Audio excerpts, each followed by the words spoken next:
Okay, guys. So the hardest part of all this is you have to. I actually bought a press, a 12-ton press.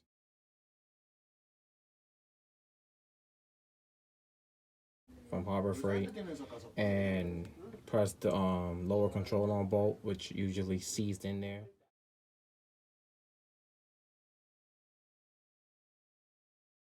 There's other methods. You don't have to press it out. I'm just saying this is how I did it.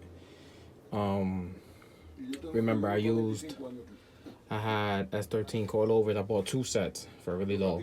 So I'm using since the rear is the length of the rear is so long, I'm using 2 fronts. Well, all 4 of my coilover is going to be the front S13 coilovers.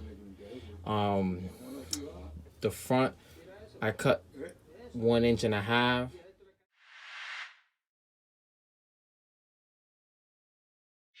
The rear, since usually the rear is technically always taller in length or longer in length, you would say, I'm gonna do the rears in 3 inches.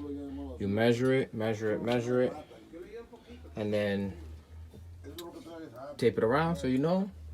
Grab a saw, some gloves, safety glasses first, and stay tuned. I'm gonna show you how it looks after this.